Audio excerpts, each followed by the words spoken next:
जो गलती मैंने की वो आप मत करिए।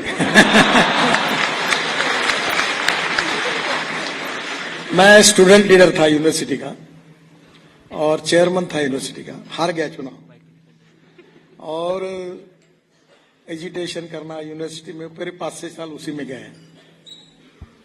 मैं कन्विक्शन ओरिएंटेड पॉलिटिशियन हूं और मैं अपने प्रिंसिपल से चलता हूं। मैंने अपना कटआउट लगाता नहीं, दूसरे के भी लगाता नहीं, मैं अपने स्टाइल से प्रचार करता हूं। मेरा पहला आपको सुझाव है कि पहली प्रायोरिटी अपने हेल्थ को दो। मुझे बहुत देरी से यह ध्यान में आया। अभी मैं रोज 1.5 घंटा व्यायाम और प्राणायाम करता हूं। तो पहली बात आप जरूर पहले अपना हेल्थ के लिए पहली प्रायोरिटी दो। सेकंड प्रायोरिटी ईमानदारी की वेल्थ को दो। विवेकानंद जी ने कहा है कि no philosophy can be taught to empty stomach. आज मैं जब स्टूडेंट था, जेल में अभी आंदोलन होते थे, मारपीट होती थी, पुलिस पकड़ के ले जाते थे, तो अनेक बार कोर्ट बोलता था 500 रुपए के जामीन पर भरो, तो पैसे नहीं रहते तो हमको जेल भेज देते थे। तो पॉलिटिक्स में भी तुम्हारा पैसे की ताकत अपनी ईमानदारी की चाहिए, हराम के पैसे की नहीं। तो पहली बात तो अपना घर परिवार को संभालो। फिर पॉलिटिक्स का मतलब पावर पॉलिटिक्स नहीं है। राजनीति का मतलब है राजकारण, राष्ट्रकारण, समाजकारण और विकास कारण। राजनीति का मतलब है लोकनीति, बृहत्तर राजनीति, विकास नीति। And politics is the instrument of socio economic reform. नहीं तो ये मंत्री बना, वो बना, इधर से उधर, ये this is not the politics. Mahatma Gandhi ji ने राजकारण किया, वो राष्ट्रकारण था जो स्वाधीनता के लिए था। तो पहली बात political consciousness, political responsibility is very important, और उसके साथ सोशल कॉन्शियसनेस, सोशल रिस्पॉन्सिबिलिटी उतनी इक्वली इंपॉर्टेंट है। और ये करते करते मैं आपको एक सिंपल बात बताता हूं। आर्किमिडीज का प्रिंसिपल था कि तुम जितने वजन की वस्तु पानी में डालो उतना पानी ऊपर आएगा। तुम आर्टिफिशियली कोशिश मत करो। मुझे बहुत सलाहकार मिले, तुम you are got it huge potential, आप ऐसे कपड़े पहनो, आप ऐसी बात करो। मैं कोई भाषण में अभी आजकल वो सरकार में लिख के देते, तो मैं वो पढ़ा हुआ भाषण करता ही नहीं कभी। अपने को जो लगता है वो बोलता हूं, जो मेरे मन में आता है। तो मैं आपको बताता हूं, जो अपने को जो लगेगा वो अच्छे से करो, पर उसके साथ समाज के लिए, देश के लिए करना है, इसलिए पॉलिटिक्स करो। नहीं तो फिर अपने पत्नी को टिकट, लड़के को टिकट, ये जो आजकल चल रहा है वैसे राजनीति में मत। मेरा कोई लड़का, लड़की, पत्नी राजनीति में नहीं है। जब उन्होंने मुझे पूछा कि हमारे यहाँ की जनरल होता है घर में वातावरण है पॉलिटिक्स का, तो उन्होंने एक बार मेरे पास प्रपोजल लाया पार्टी वालों ने कि तुम्हारे लड़का बहुत अच्छा है, उसको हम युवा मोर्चा का अध्यक्ष बना देते। बहुत अच्छी बात है, उसको बना दो और मैं रिजाइन कर देता हूं, मुझे बाजू कर दो। मैंने कहा मैं जब तक हूं तब तक मेरे घर से कोई पॉलिटिक्स में नहीं आएगा। हाँ, अगर उसको आना है तो मैंने जैसे काले दीवार पर चूना मारा था वो काम शुरू करे। मेरा लड़का करके नहीं, मेरी प्रॉपर्टी सब कुछ उनका, पर मेरी राजनीतिक प्रॉपर्टी जो है, क्रेडिबिलिटी है, लीडरशिप है, इस पे अधिकार जिन कार्यकर्ताओं ने मेरे पार्टी को बड़ा किया और मुझे बड़ा किया उनका है। तो पावर पॉलिटिक्स में आने के बारे में 10 बार सोचो, और फिर ये सब करने के बाद आने तो फिर आओ, यानी वापस जाएंगे तो खाने पीने की व्यवस्था रहेगी। आदरणीय मंत्री जी, this will be the last question. मेरा नाम निखिल चौधरी है। मैं आईआईटी दिल्ली का स्टूडेंट हूँ। मैंने आपका इंटरव्यू देखा था जिसमें आप कह रहे थे कि आपको दिल्ली का ट्रैफिक सॉल्व करना है। सर, मैं इस प्रॉब्लम पे 1 साल से काम कर रहा हूँ। मेरे साथ एक प्रोफेसर भी हैं, और मैं कह सकता हूँ कि 1 साल के अंदर जो मोस्टली एफिशिएंसी से रिलेटेड एक इकोनॉमिकल वायबल सोल्यूशन है, जिससे 1 साल में 40% तक रिडक्शन आएगा और पॉल्यूशन में भी 30% तक रिडक्शन आ सकता है। तो मैं आपसे पूछना चाहता था कि मतलब मैं आपसे कैसे मिल सकता हूं अगर मैं आपको प्रपोज। ओके सर, आके मैं मिलता हूँ, फिर दोपहर 1 के बाद मिलता हूँ, जो आपका सब। Thank you sir. एक कर रहा हूं, मैं बताने के लिए भूल गया कि पब्लिक ट्रांसपोर्ट और इलेक्ट्रिसिटी, मैं 200 रोपवे, केबल कार और फेनिकुलर रेलवे बना रहा हूं। और अभी मैं दिल्ली से जयपुर एक इलेक्ट्रिक हाईवे बना रहा हूँ केबल पर, उस पर काम चल रहा है। और मैं अभी जेकोस्लाविया प्राग में गया था, तो स्कोडा कंपनी के 3 बसेस जुड़कर है इलेक्ट्रिक केबल पर।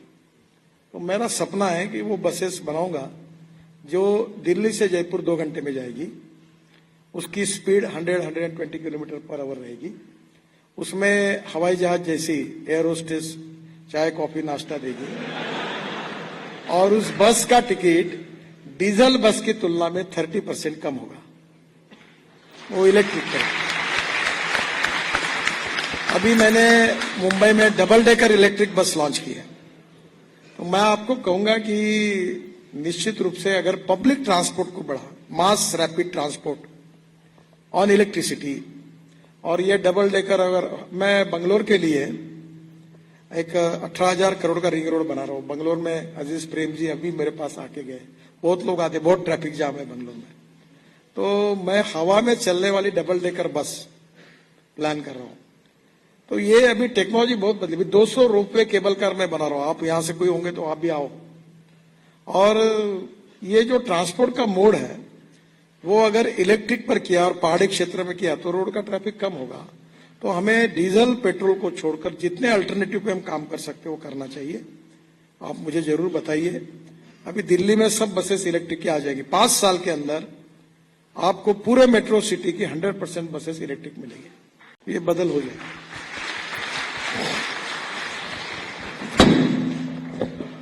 We won't be taking any more questions now. I'd like to invite on stage Professor Rangan Banerjee and Professor Lakshmi Narayan Subramaniam to felicitate.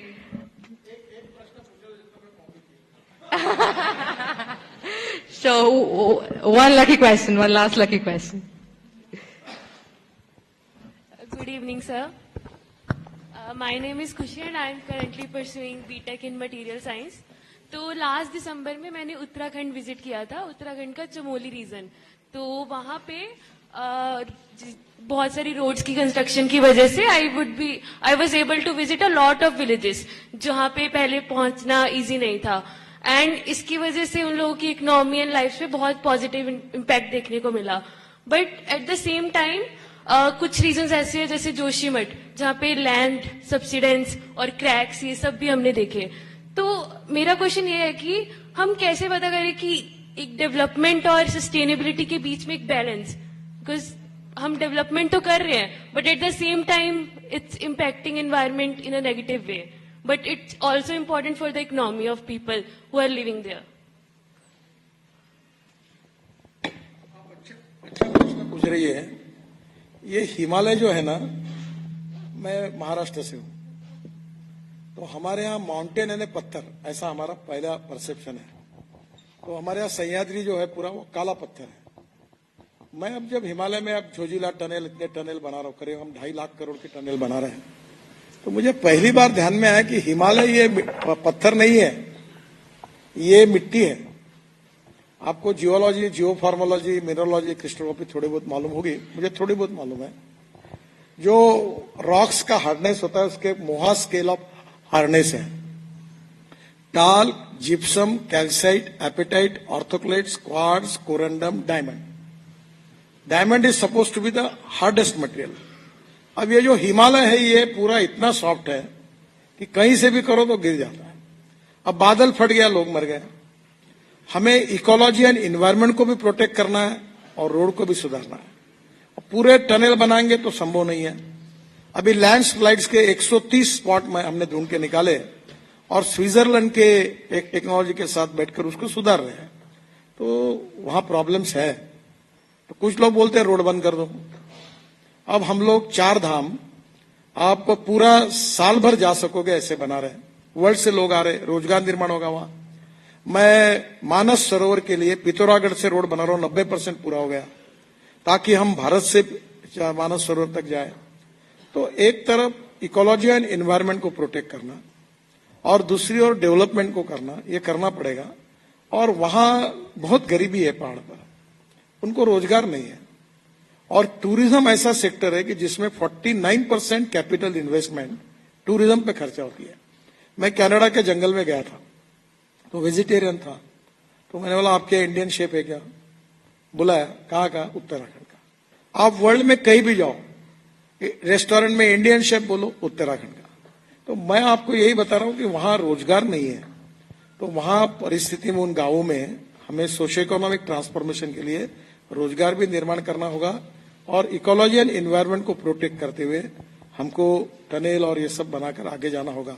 अभी इस साल हमने 3 मीटर के 3,78,00,000 पेड़ लगाए और अभी इस समय 78,000 प्लांट ट्रांसप्लांट किए पृथ्वी को। आपको मालूम होगा, ये जो साउथ इंडियंस होंगे इनको मालूम होगा, एक साउथ के पिक्चर में एक विलन है सयाजी शिंदे, वो यही काम करता है ट्रांसप्लांटेशन का। अभी पैठन करके औरंगाबाद में जगह है। मैं बहुत इकोलॉजी एंड एनवायरनमेंट को मैं बहुत कॉन्शियस हूं। मैं डेवलपमेंट कर रहा हूं, इसका मतलब उसके विरोध में नहीं हूं। तो उन्होंने पैठन में 100 साल पुराने बड़ के पेड़ हमने वहां ट्रांसप्लांट किए सक्सेसफुली, 100 पेड़ जो रोड में आते थे। तो हम ये जो उत्तराखंड की टोटल एक अंदर परिस्थिति है उसमें अब ओली है। अब मैं डावोस गया था, मेरा सपना है कि डावोस से अच्छा ओली बन सकता है, और ओली बनेगा तो वर्ल्ड के टूरिस्ट आएंगे तो रोजगार निर्माण होगा, तो वहां कुछ तो भी ग्रोथ बढ़ेगी। तो दोनों भी बातों का मार्ग निकाल कर करना पड़ेगा। वहां के जोशीमठ में अभी हमने बाईपास बनाया बाहर से, तो वहां के लोग मेरे पास आए कि बोले बाईपास मत बनाओ। मतलब क्यों? तो बोले गांव के अंदर जो छोटा रोड है उसके ऊपर हमारी दुकानें हैं। तो मैंने एक काम करो, मैं बाईपास पर अच्छे मार्केट बना के दो, पार्किंग करके आपको, अब वहां होटल डालो। अब क्या होता है कि अगर रोड पर सब लोग बैठ जाएंगे तो भी प्रॉब्लम। तो इसलिए हमें we need to have a integrated approach considering development at the same time protecting ecology and environment and protect the interest of the people of that area. ऐसा थोड़ा इंटीग्रेटेड अप्रोच में काम करना पड़ेगा, ऐसी स्थिति वहां की। Thank you sir. ठीक है, हाँ सर।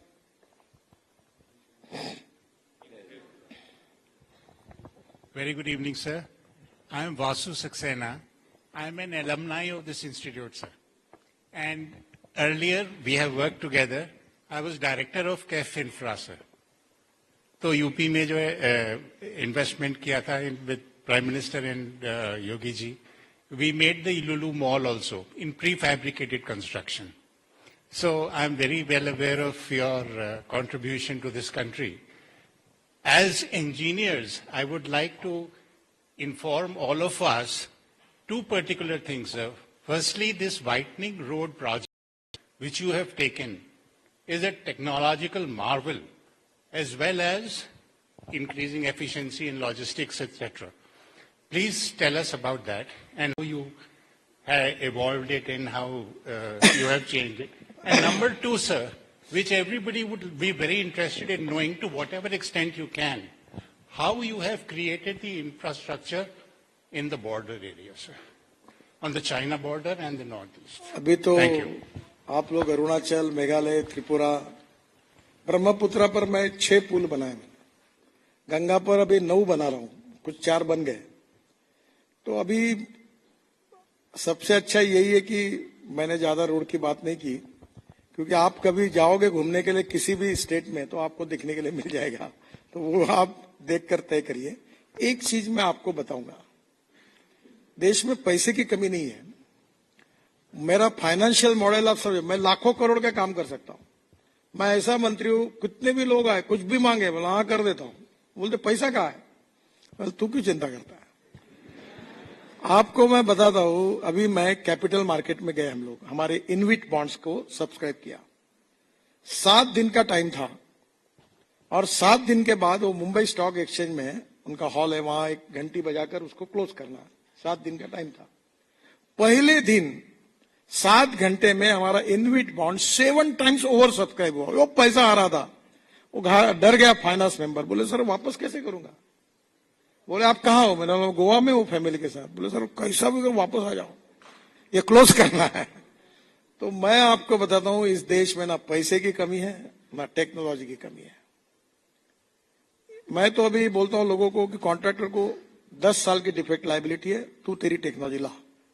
आपको एक बहुत अच्छी बात बताता हूं, ये जो 2 पियर दिख रहे ना, ये आप आईआईटी में डायरेक्टर साहब को कहूंगा, इस पर आप जरूर काम करिए।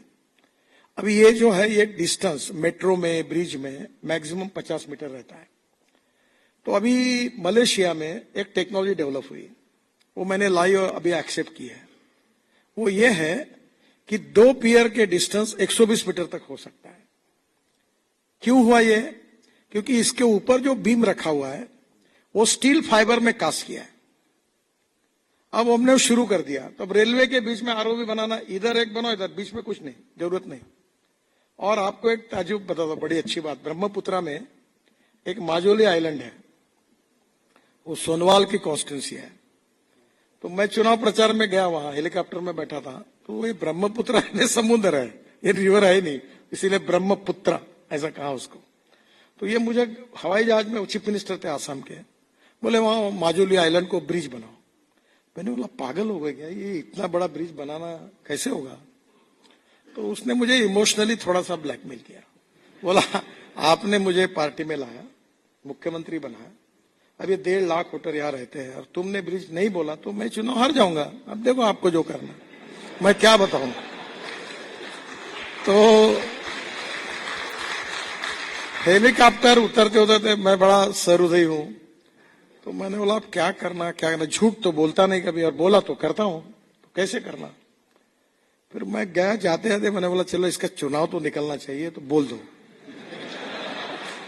मैंने बोल दिया कि ब्रिज बनाऊंगा, और जब यहां आया और एस्टिमेट बनाया तो आया 6,000 करोड़ का। तब मेरे मन में आया कि अब कैसे करना। तो फिर मैंने सब लोगों को बुलाया, मैंने कहा ये जो मलेशिया से जो सिंगापुर ने एक्सेप्ट की टेक्नोलॉजी, ये रवि सिन्हा करके मुंबई आईआईटी में सिविल इंजीनियरिंग की डिपार्टमेंट, मैंने इनको भेजा था मलेशिया, और वो 5 लोगों की कमेटी थी, वेंकटरमण एलएनटी के थे, एक तांबे थे, एक सबनीस करके थे, वर्री बांद्रा मेरे साथ बना चीफ इंजीनियर सेक्रेटरी पीडब्ल्यूडी के थे, उनको सबको भेजा था। तो मैंने कहा कि ये इस टेक्नोलॉजी से ब्रिज बनाओ, और हमने टेंडर निकाला। आपको ताज्जुब होगा, जो 6,000 करोड़ का ब्रिज है उसका यूपी ब्रिज कारपोरेशन ने टेंडर लिया 680 करोड़ रुपए में, और अभी ब्रिज आधा काम हो गया।